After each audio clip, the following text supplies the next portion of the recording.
지금 국민의힘이 말이죠. 전당대회 무대에서 정책과 비전이 아니라 학원 강사 출신 유튜버 전한길 씨의 배신자 구호 선동 때문에 온 나라 뉴스의 주인공이 됐어요. 네. 당 지도부는 뒤늦게 징계 절차를 개시했지만 문제는 이 전한길 씨를 감싸는 당내 인사들이 버젓이 존재한다는 사실입니다. 오히려 그 앞에서 면접을 보듯이 앉아서 비위를 맞추고 당의 징계 방침을 비난하는 후보들까지 있습니다. 어제 고성국 TV 보니까 최고위원 후보들이 나와서 막 열심히 띄우대요. 참, 그 중에는 방송사 아나운서 출신도 있고요. 정말 참 꼴불견이었습니다. 근데 이 모습 어디서 많이 보지 않으셨습니까? 그렇습니다. 바로 박근혜 이후 반복된 국민의힘의 병폐, 외부에서 보스를 모셔와서 모든 것을 맡기는 행태입니다. 박근혜 탄핵 이후에 국민의힘은 스스로의 정체성과 노선을 재정립할 절호의 기회를 여러 번 가졌습니다. 그러나 매번 그것을 외면하고 누구 한 명의 인기와 명망에 기대왔습니다. 이명박계나 친박계 이렇게 계파가 나뉘어서 다툼에 몰두하다가 외부에서 인기 있는 인물을 영입하면 모든 문제가 해결될 거라고 착각했습니다. 그래서 데려온 게 박근혜를 구속한, 이명박을 구속한 윤석열 아니었습니까?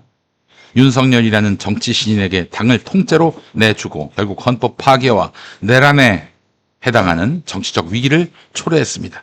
그리고 그 윤석열을 비판하기는커녕 내란을 옹호하는 전광훈, 소년보, 그리고 이제는 김한길 같은 극단적인 선동가에게까지 고개를 숙이는 지경에 이르게 됐습니다. 홍준표 전 시장이 말했듯 2021년 대선 경선 당시 신천지 등 특정 종교 세력이 당원표를 조직적으로 움직였다는 의혹은 결코 가볍지 않습니다. 단 10만 명만으로도 당원 투표에서 5%포인트의 차이를 만들 수 있다면 그것은 곧 대선 후보를 결정 지을 수 있는 힘이 되는 것입니다. 이걸 본 전광훈, 신천지 그리고 전한길 같은 사람들은 이미 수학을 끝냈습니다. 헌금이 아니라 표를 장악하는 것이 최고의 가성비 장사라는 걸요. 그리고 무능하고 허약한 보수 정당 국민의힘은 이런 세력에게 완벽한 숙주가 되고 말았습니다. 전한길 씨는 아직 권리당원도 아닌데 대구 합동연설회를 난장판으로 만들었습니다. 탄핵 찬성 후보가 발언할 때 배신자 구호를 외치도록 선동했고 후보들의 연설을 방해했습니다. 민주정당의 기본 절차를 무너뜨리는 행위지요. 근데 더 심각한 것은 이런 행동이 당내 일부 인사들에게는 표 끌어모으는 능력으로 평가되고 있다는 것입니다. 징계를 논의하는 와중에 최고위원 후보들이 전한길 유튜브에 출연해서 그의 편을 들었습니다. 지도부의 권위는 땅에 떨어졌고 당대표 후보들마저 윤석열 재입당을 묻는 전한길 질문에 아부성 답변을 하고 말았습니다. 국민의힘은 이제 정책 정당이 아니라 기회주의 집단으로 몰락하고 있습니다. 명망이 있고 인기가 있고 표만 모아줄 수 있는 사람이라면 누구든 받아들이고 심지어 내란 범죄자를 옹호하는 세력과도 손을 잡습니다. 이건 보수든 진보든 정치의 기본을 무너뜨리는 행위라 아니할 수 없습니다. 박정희 시절, 최태민, 전두환 시절 극우 개신교, 이명박 시절 한기총 등이 정치 개입을 했죠. 박근혜 시대에는 국정농단, 그리고 윤석열 시절에 전광훈, 천공, 신천지, 전한길까지 이 끊이지 않는 외부 보스에 의존하는 행태는 오늘날 국민의힘을 완전히 무너뜨리는 악재가 됐습니다. 지금이라도 전한길과의 관계를 명확히 끊어야 합니다. 전한길이 대단해서가 아니라 전한길이 시금석이기 때문입니다. 관계를 명확히 끊어야 돼요. 이 전한길 징계로 끝날 문제가 아닙니다. 정치에서 징계는 또 다른 부활과 회복의 동력이 되거든요. 징계로 끝낼 문제가 아닙니다.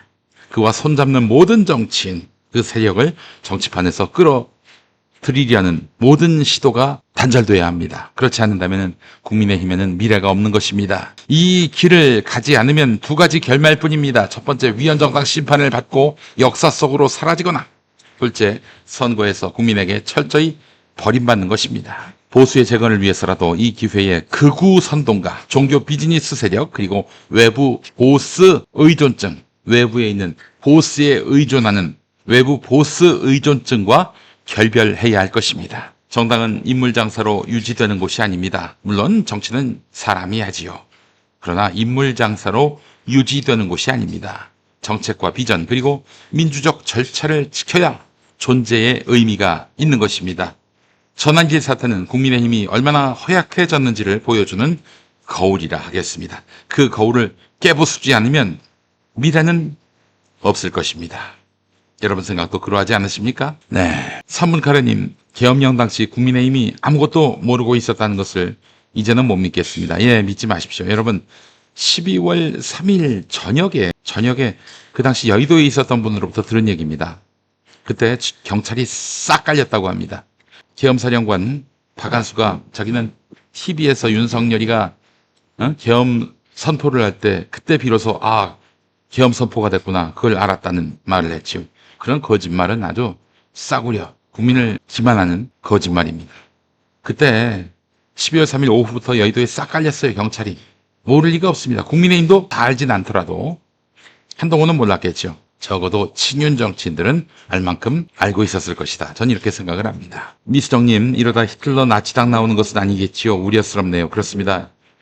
사실 2017년 탄핵 끝나고 나서 이러다가 정치가 파시즘으로 흐를 가능성이 있다라고 염려하신 분들이 많이 계셨어요. 실제로 윤석열의 정치가 파시즘과 많이 닮아 있죠.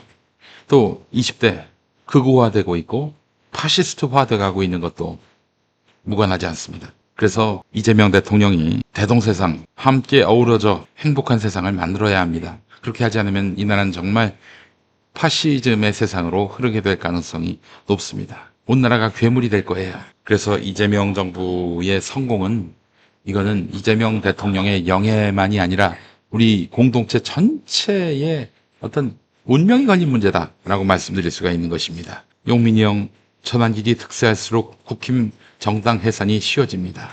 네. 그래서 제가 이런 칼럼을 안 했으면 좋겠다는 말씀 같은데 이런 칼럼은 해줘야지. 한두 번은 해줘야지. 물론 말을 안 들을 건 확실합니다. 제가 이 칼럼 한다고 국민의힘이 대우각성하겠습니까? 천만의 말씀이죠. 근데 우리는 또 염려를 해줄 만큼 해줘야 됩니다. 어차피 말을 듣진 않겠지만. 전환길이 학원 강의를 그만두고 싶어 그만둔 게 아니라 잘렸다고요. 예? 잘라라 그랬잖아. 전환길이 우리 회사 압박 넣고 네이버 카페 가서 또 학생들 선동했잖아요. 전환길 잘라라고 이런 사람이 뭐 지사 강의하냐고. 솔직히 말해서 잘린 거 아닙니까? 다만 회사에 내가 상처 주기 싫어서 그냥 합의에 의해서 계약 해지됐지만 실질적으로 저는 잘렸잖아요.